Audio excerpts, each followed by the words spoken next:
hey, I need that bucket. In fact, I need 2 of them. I just got a call, and in 30 minutes, company is going to show up at this place. And I've got to clean this entire room in a half an hour. Now, nothing will tell you need cleaning like moving a picture.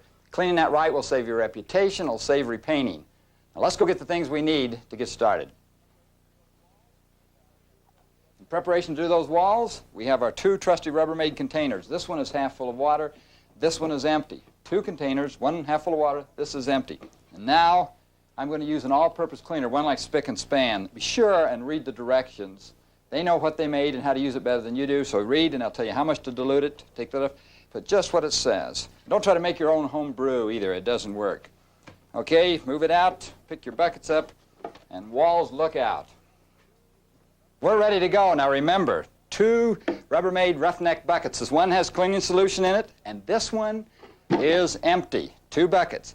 Okay, now I have my cleaning cloth, and I have a Rubbermaid cellulose sponge. Now get one that fits your hand, okay? Now here we go. You dip it in the solution. If you dip it about a 1/4 inch in like that, you can hold it above your head all day. It won't run down your arm and down your back and in your shoes. Ready to go, and on the wall I do. Now remember, I always start from the top and work down. I don't start from the bottom, work up like the old wives' tales. Now look what's happening. So that's detergent diluting that stuff and taking it off the wall. Great. That's all I'm doing now is taking that stuff off, and see it's all coming off, and then I take my towel and I just wipe that, and it's perfectly polished and won't streak now. Notice all the dirt and things from the wall is in that. I go to my bucket and I squeeze. Now you don't wring a sponge, just squeeze it, okay? And my sponge is perfectly clean. Then I go, dip it in the bucket again, like this, back to the wall again, and again I go like that. Take about an area that you can clean pretty easy so it won't dry. See that? See how that comes right off? Your sponge will just pick most of that dirt up. See how it takes most of the dirt off? And then you're just polishing with your towel when you finish. Look at that. It comes perfect. Again, back to the empty bucket. Squeeze it in there. That way your solution never gets dirty. When I finish this wall, this solution, I'll do 4 rooms in this house. It's 1 bucket of solution. This water will be perfectly clean. When I finish this house, all the dirt in the house will be in this bucket. Really, really works, and it's fast, and I just can't wait. And I'm going to do this in 30 minutes, probably even quicker. Oh, the phone.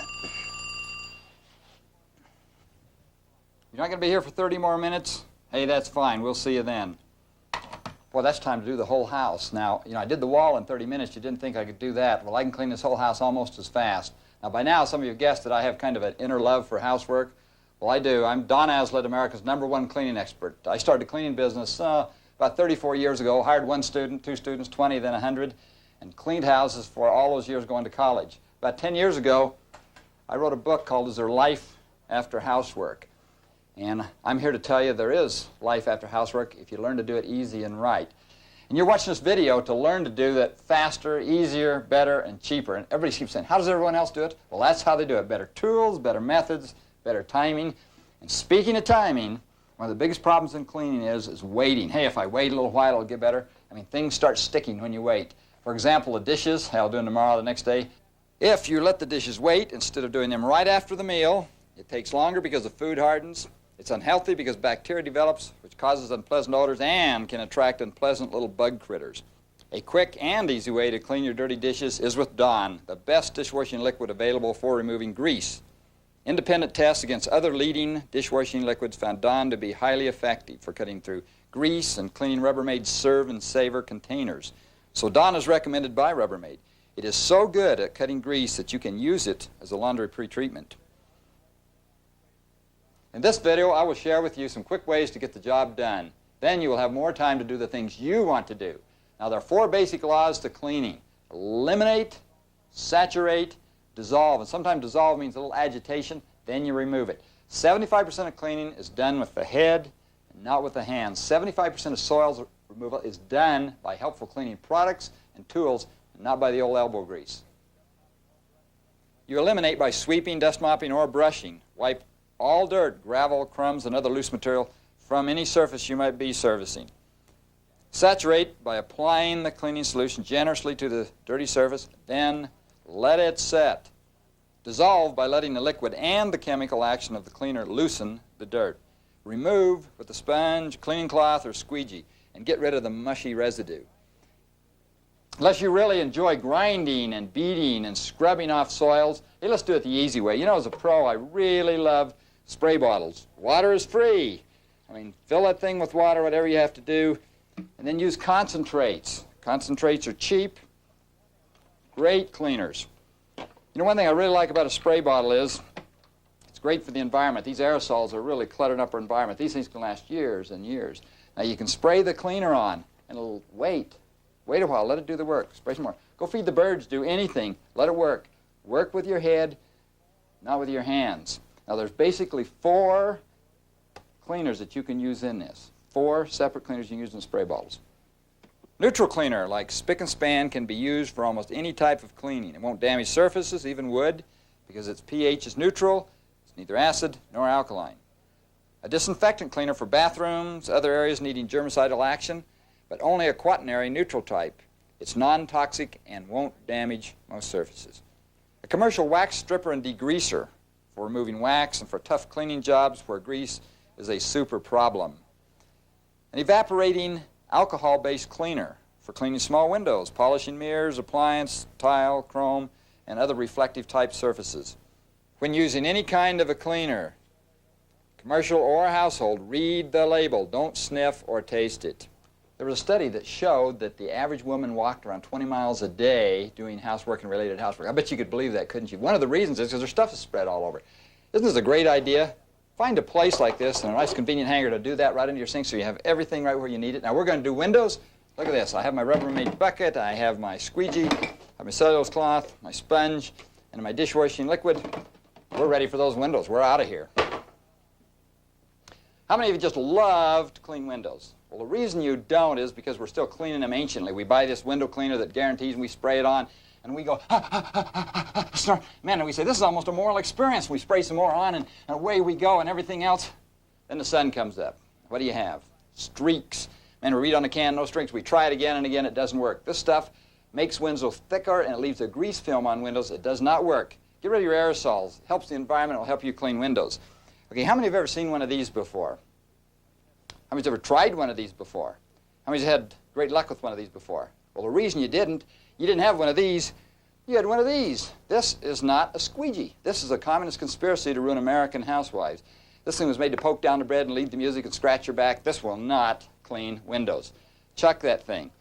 You got your squeegee, you can go down to Janitor Supply Store for about $9, get one of these. It will last you probably the rest of your life. You'll love it so much you wear as a brooch to church. You'll love it more than your dishwasher. Okay, the next thing you do, I get my roughneck bucket, I put some water in, doesn't matter whether it's hot or cold, and I'm ready to go. Now, what do I use in that water? Well, all of you are saying, vinegar, vinegar, vinegar. Vinegar is not a cleaner. I mean, there's dog slobbers and there's grease. Vinegar won't cut that. We use a thing called X2161B-1000. That's what most professionals use, but translated, it's just Dawn dishwashing detergent. Amazing that this is just a miracle cleaner. I mean, 9 out of 10 window cleaners use dishwashing detergent.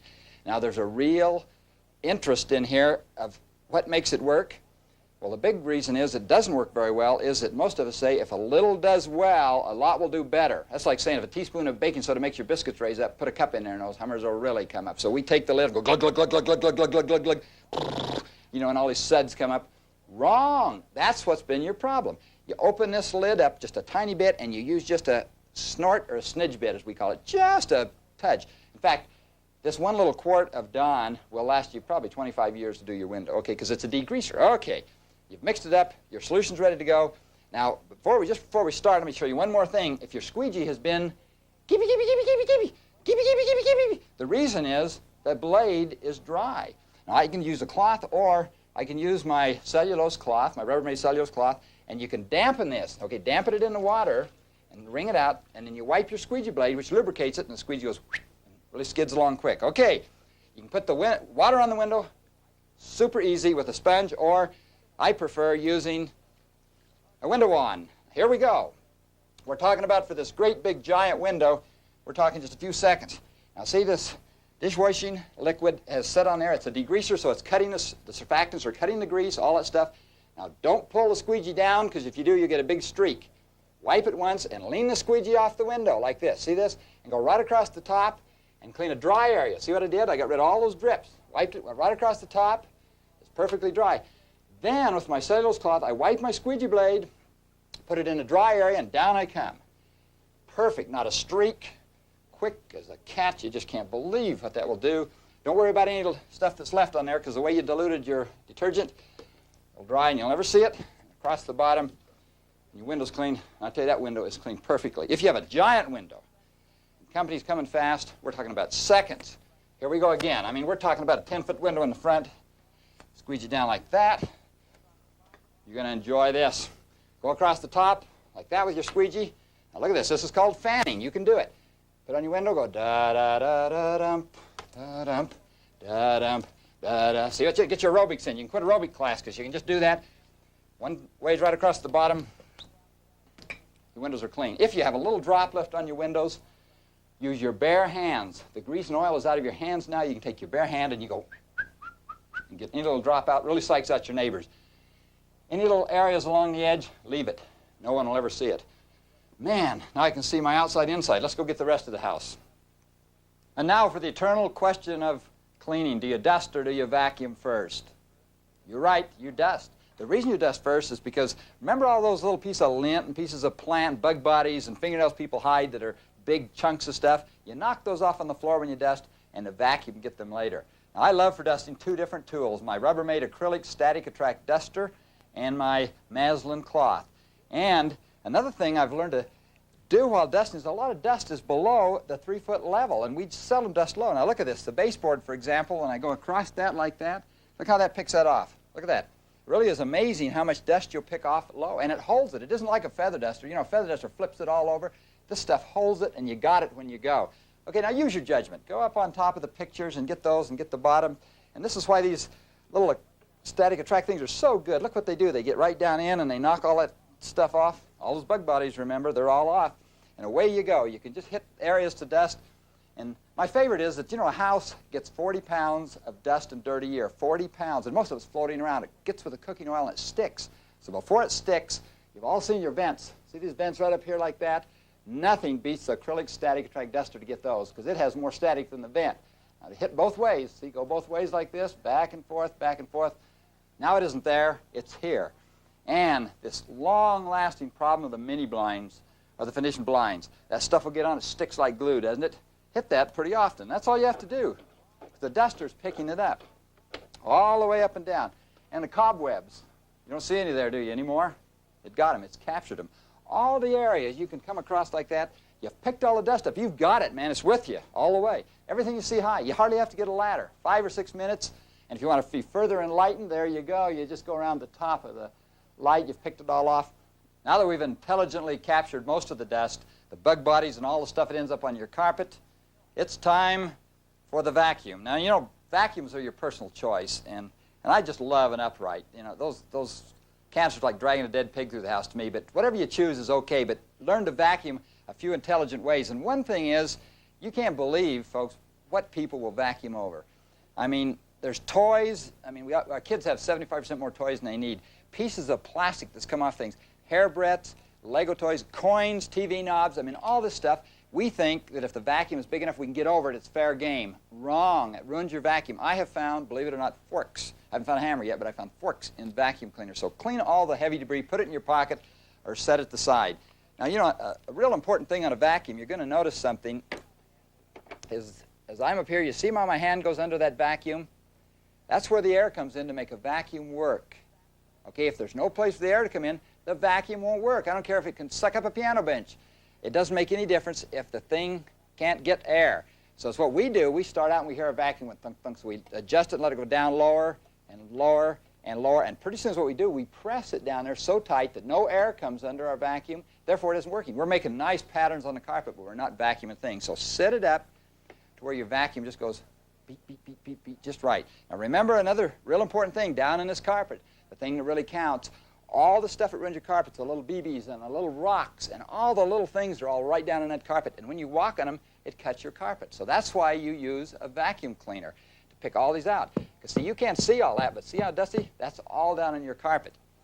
The most important thing on any vacuum, upright or canister, that you'll ever have is a thing called a beater bar. A beater bar is that thing right there. It goes around and it goes beat, beat, beat, beat, beat, beat, beat, agitate, tate, tate. It beats it and agitates, and that's what it should do, and it just barely hits the carpet. Make sure it's going the right way, back into you. If it's going the wrong way, it'll kick stuff ahead, and it's like herding cows through your living room. You'll never catch it. Make sure your beater bar works. That's what makes a good vacuum. Okay, we're ready to go. Also, when you vacuum, if you'll hold the cord out in your hand like this, you'll keep it from raking the flowers off and catching the dog's neck and everything else. Keep it out and hold it in your hand and grab this hand on the vacuum. Now here's the big important thing in doing vacuum. I'm going to vacuum this for you. You watch what I do. The speed you go is really important. Turn the vacuum on. Now watch this. This is the right speed to vacuum. See this? Just take it easy. But a lot of us think if we go faster and we really go and go over the same place again, it's better. But it is not better. This is a time that going slower is faster. So take your time, cover each area. Let me tell you another really important area that we all get lost on and we spend all our time fighting. It's the edges. We get over the edge and we really worry about this edge. I mean, there's dog hair in there and there's Rolade packages and all sorts of gruesome things along that edge. And we try to get our vacuum right up against there tight and we beat up the baseboard. Wrong. Look at this. See, try to walk up close to the wall and look what happens. Your arm gets in the way. You can't get any closer to the wall than that unless you're a weirdo and you walk along, walls like that. The boards don't creak, by the way, if you're sneaking in. Walk along the edge of the wall. What we find out we do, and only once every 3 months, whatever you get the dust in your house, a nice angler, and I love nylon brooms. Okay, an angler, got the angler broom, just hit that before you vacuum. See that, how that goes? Man, that thing is just clean and nice. That's a non-depreciable area, see? It doesn't stink or doesn't smell, just sweep it, and then vacuum your carpet, and it will really happen. Let me tell you another thing that we don't think about vacuuming sometimes. We get the carpet, but remember, this seat gets a lot of dust and everything on it. How do you vacuum that? The very same way. Lift your vacuum up as you're going along and go across the top of your upholstery. Yes, you vacuum upholstery. That beater bar will beat the dust out of it. It takes just 1 or 2 times, and you'll have a real clean set of upholstery, and you'll have the dust off that, off the floor. Okay, if you just put those few adjustments on vacuuming I've just showed you, your vacuum will cut down about 30%. Now, no matter how much you vacuum and how loyal you are and how regular you are and everything else, your carpet's gradually going to get dirty, and it's a time that we have to shampoo the carpet. Now, I've heard an old saying that says, never shampoo your carpet once, because if you do, it'll get dirtier faster next time. That's kind of like saying, never wash your socks or your underwear once, because if you do, they'll get dirtier the next time. See, it's what happened in the old days when we used to shampoo carpets. We left a lot of water and soap and stuff in the carpet. We couldn't recover it. We didn't have extraction, and therefore it was sticky. You'd pull stuff off your shoes. I mean, your kids would stick to it. That isn't so today. We have new carpet cleaners that work a lot better than that. In fact, folks, if I was going to do my carpets and need shampooing, I'd probably call a professional. And I would check somebody who'd been in business about 5 years and maybe can give you a bid on there and have them do hot water extraction. It cleans carpets really well. If you're going to do it yourself, which 70% of people still clean their own carpets, you're going to the grocery store, let me give you one professional bit of advice that will really help you. I dilute a little Dawn dishwashing liquid in. It's a great detergent to clean. Put a little tiny bit in a bottle, make a spray bottle. I'm doing a thing called pre-spraying. Now, you know all that grease on top of your refrigerator, when you try to clean it, rolls up like little mouse droppings? That's all over your rug and all over your kitchen floor. That's why your shoes stick to the floor sometime and you can't make it through. It's what you got to do is release that so it'll be picked up easy. So adjust your nozzle to a mist. Okay, we adjust it. And then go right over your floor and just pre-spray. Now, see what's happening? That stuff is just wetting the top of that airborne grease. Just moisten that. And when you get through, 5 minutes time, 5 cents, and you got your whole carpet, it'll clean it 50% better. Because now when your extractor comes over, it'll just wash it out because it's dissolved. Do that. I promise your carpets will be so nice everybody will want to sit on the carpets instead of your couches. Let's get the rest of it.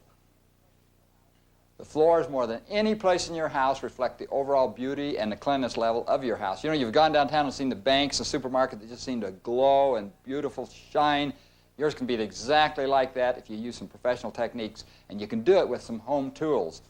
Now, there's some labor-saving, long-handled cleaning tools, just a super investment. I recommend having several, like good brooms, a dust mop, a sponge mop, a wet mop, even a good mop bucket. And when you look at a floor, I guess you can really make a choice, like brooms. I mean, there's a lot of ways you can go. I happen to like the flagged end, or you call them split tips, kind of a magnet. And I don't know, they're just strong, and they get these Cheerios that are glued down to the floor, and these apricot seeds and all this other stuff. And you can actually sweep a floor. We've all done that a lot. But as you pull it, you always sweep towards you like this. And that's why I like a strong nylon broom. When you get there, always keep with your dustpan, by the way, folks, always keep, there's an important thing you have, is keep a little what we call a counter brush with your dustpan. That's for the little final kick like that, where the brooms, you know how they always spread it around like that? Look at that, every crumb. Take it over, and we can get rid of it. Now, just in case you want to use what is a favorite also is a dust mop. Now, dust mops are just great to use in the house. I mean, just great. There's one thing we don't do. We forget that we need to treat these dust mops. And the way to treat a dust mop is, I just use plain old furniture polish or Indust or one of them, and you just spray. See what you do like that? You just spray it like that. Now, be pretty generous with that, okay? But now don't use it. Once you're through, don't use that or you'll grease up your floor and you'll fall. Leave it. Take a plastic bag, put over the top of that like that, and leave it all night. Okay, have you got that? And when you come back in the morning, all of that furniture polish will be permeated all the way through those fabrics, and man, it'll just clean your floor like mad. Let me tell you another thing not to do. Once your dust mop is in good working order, never lean it against the wall to store it. You're going to have a dust mop Rembrandt on your wall. And never set it down on a floor, because a lot of times it'll suck the polish out. So always store your dust mop back. You always have one of your little Rubbermaid hangers just perfect to do this. Okay, you got your dust mop ready. Let's put it back in here so it can be ready to go in the morning when we're ready to use it. Now, you have your choice. After you sweep a floor after a while, it gets kind of what we call a buildup on it. Floor gets a real bad buildup, and your shoes kind of start sticking to the floor a little bit, and you wonder, man, I got to get this off. Plain water won't do it. So something you have to do is mix up a little solution in a bucket. Now, for some reason, I found that something like neutral cleaner, like Spick and Span, just put a little tiny bit in some water like that. You don't need very much because we're just going to do what we call damp mopping, okay?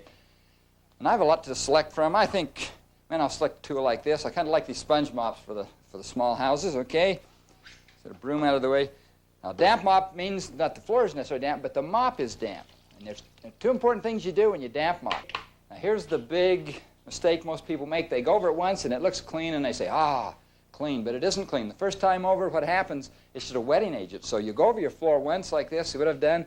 You think it's clean, but it's not. You're just sitting there, and you're dissolving. When you go back, dip again, squeeze it. And whatever you do, folks, go over the area one more time. This is what really cleans it up. Trust me.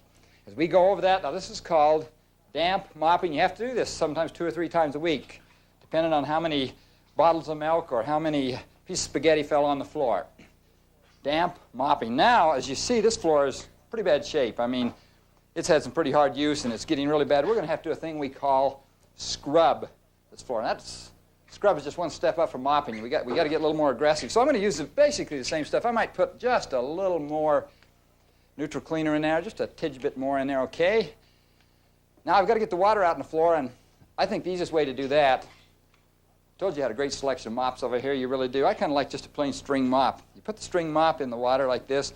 Now the idea we're trying to do is just to spread all the water nice, and you just kind of lay it, kind of in a figure 8, just like a sailor. Just lay it right out there. You got that? Now, you think you're cleaning the floor psychologically because it's wet, but not so. You're just putting it on there. Now, you notice we've saturated. It's dissolving. Isn't that great?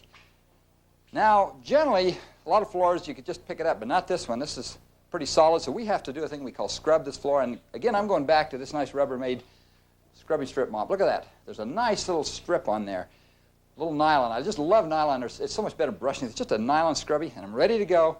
When I go out on the floor, there I go. I take that little nylon, and here I go. I knock those little, see that Cheerio come up? Right up there, dead ant, he's up. Okay, there's a raisin, he's up.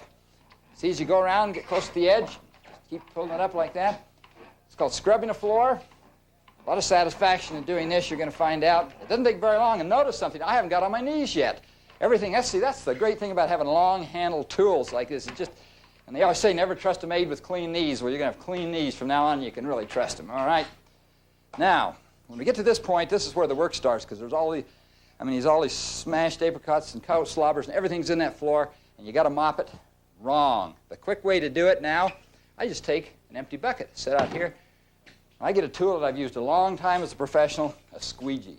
Yep, you squeegee your floors. I mean, it's so quick and it's so easy. Look at that.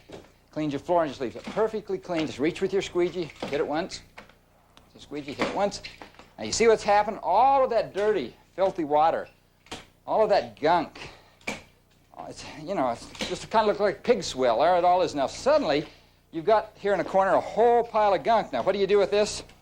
Somebody says, squeegee down your heat vent. No, I had a lady in Las Vegas once say, I pick it up with my turkey baster.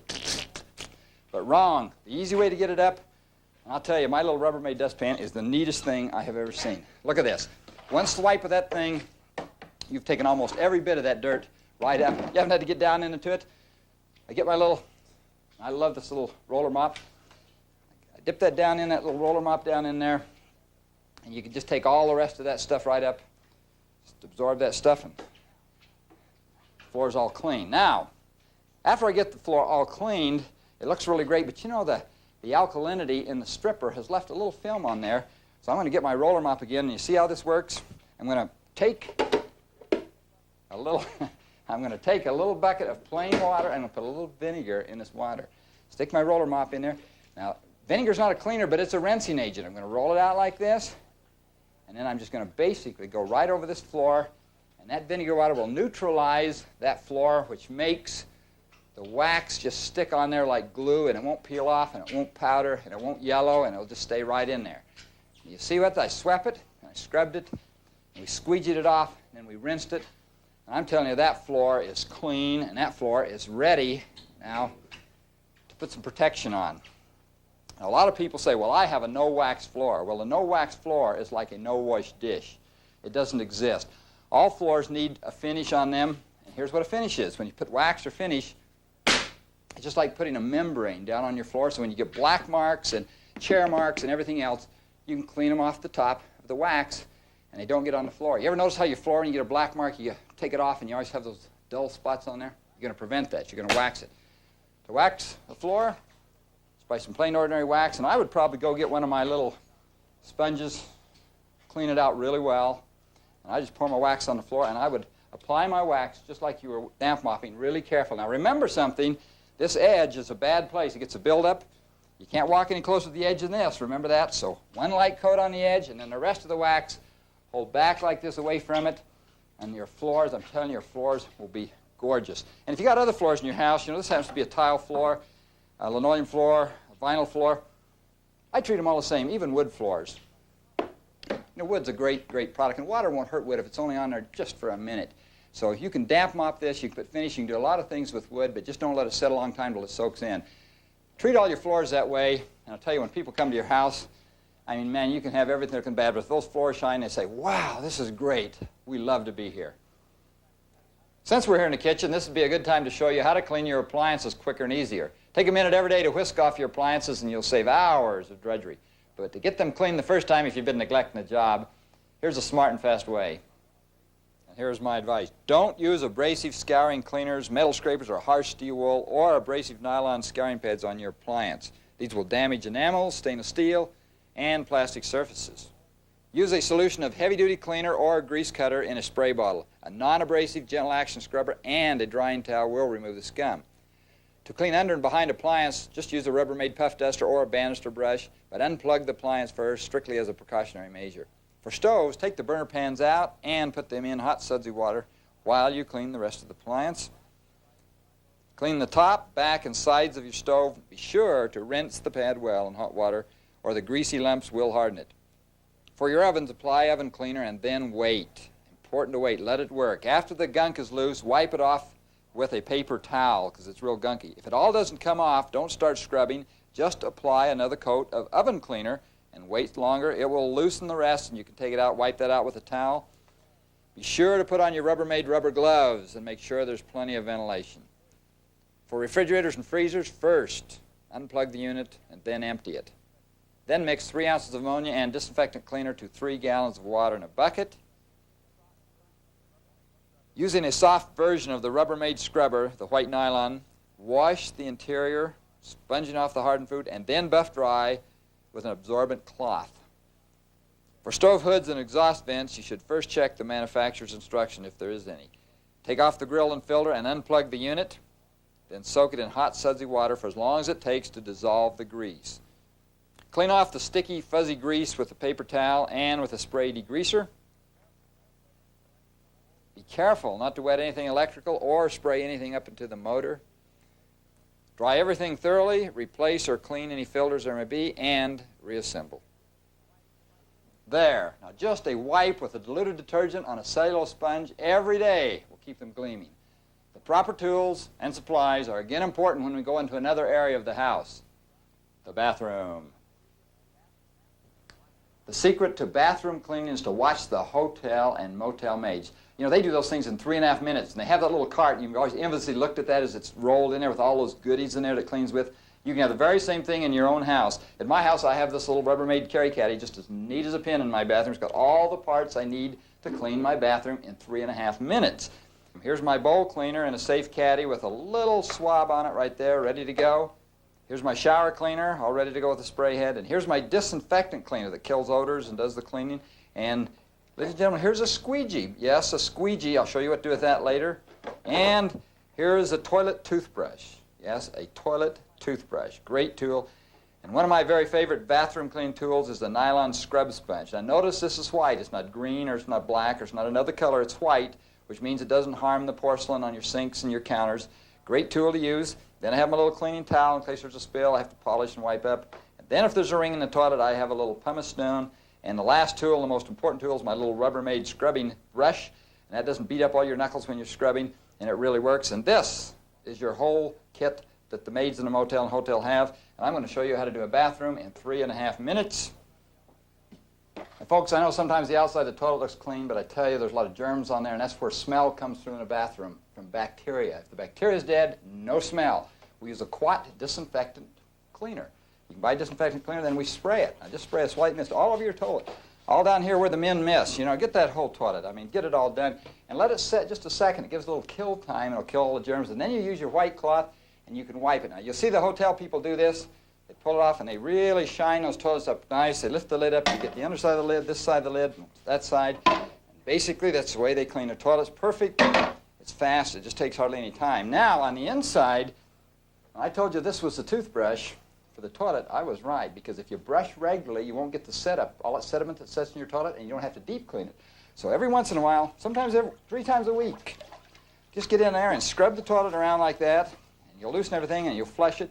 You'll be surprised how it will keep your toilet clean for a long, long time.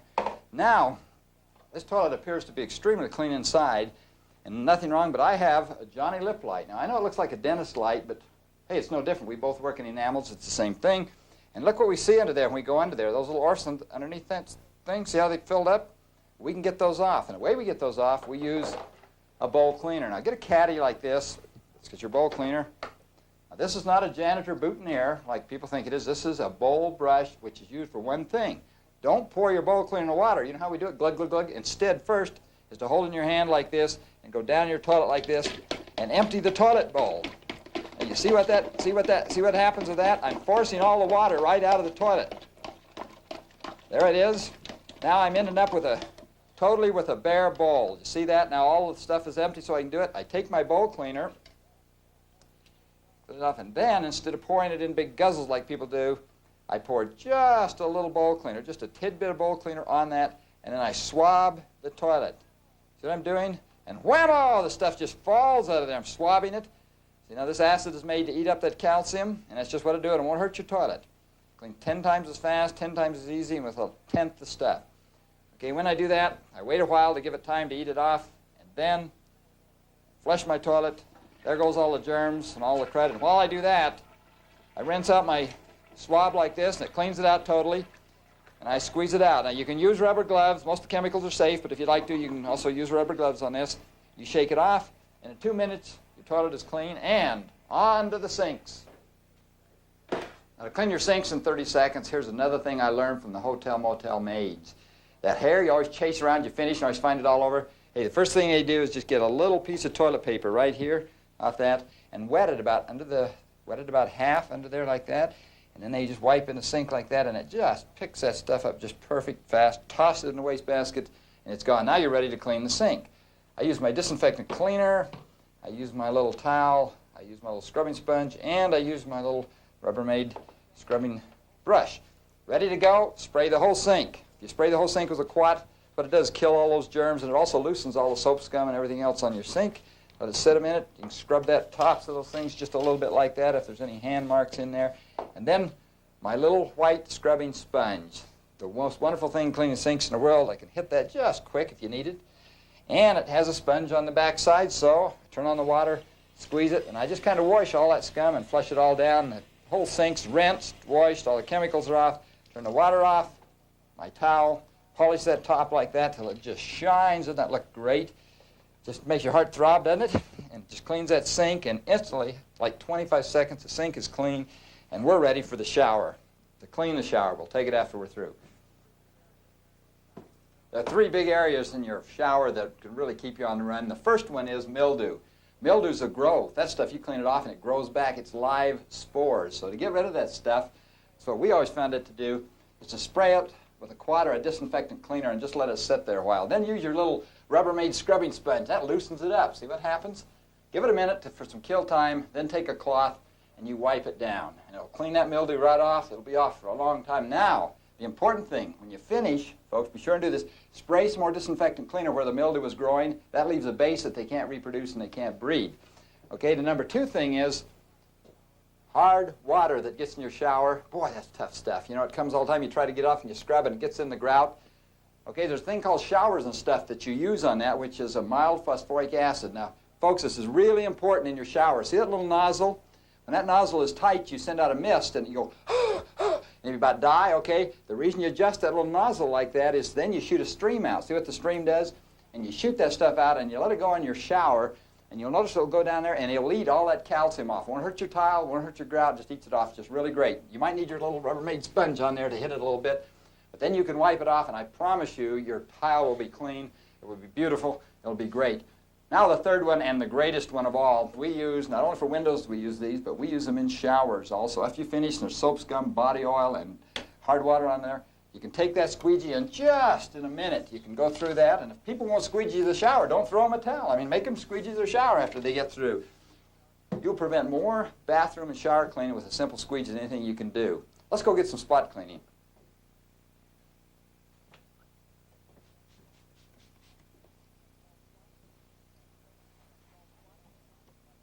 This is called spot cleaning. This is my favorite. All I need is a cellulose cloth and some all-purpose cleaner and a spray bottle. You know, someone once said if there were more fingerprints on the walls at home, there'd be a lot less on the police blotters downtown. And I really believe that. It cleans off. Now, remember what I told you about the doorknobs, how bad they get? You know, where your hands get on the doorknobs? Man, a very unsanitary place. Look at that. That cloth just picks it right up and it polishes that doorknob. Think how clean your doorknobs are going to be to grab. And, you know, another thing, places your hands hit and your body leans on and everything that we can't see it, don't be fooled, because wherever spots can be, they're there. Just let it sit on a while and take your cloth and just clean places like this. Look at that. Isn't that amazing? Okay, so you go on through, you go through your whole house, do that. Any place you see a spot, clean it. Like right here on the door, again, let it set, let the cleaner dissolve it. Take your wipes, wipe it off, wipe it clean. It's perfect. Let's go out and get where people see first. This is a spot everyone notices first. Let's give it a quick shot. First of all, let's get this mat out of the way. You're going to see the reason I love these angle brooms, these nylon brooms. All the bugs and all the insects and anything, the gravel, we'll kick them right out of the way. We sweep it. Folks, if you happen to notice there's any spots or anything on your concrete, all-purpose neutral cleaner like Spic and Spans. Remember we eliminate the stuff, we're dissolving it, and we're letting it saturate there. Then we're going to agitate it. Now again, to keep the knuckles from breaking up, those knuckles from just going, you can scrub that with this kind of brush. This is Rubbermaid scrub brush here. It's all off. To pick it up then, the last part in cleaning is remove. And you can remove all the soap and scum. Look at that. Perfectly clean. Touch everything up, put it back in your caddy, pull your mat back in place. And remember, folks, 75% of dirt that comes in your house comes in through the front door. Good mats, you'll prevent dirt from coming in. Almost a third of housework will be gone for good. Speaking of housework, let's get in and get the rest of it. Folks, your houses are made to live in, not live for. And if you can clean them faster, you're going to enjoy them so much better. And you can if you've got better equipment, better supplies, better tools, and a good attitude. Now, you've made tremendous progress in learning how to clean a house quicker, easier, better, and cheaper. And we're all done, and just in time. Here they come. Goodbye and good cleaning.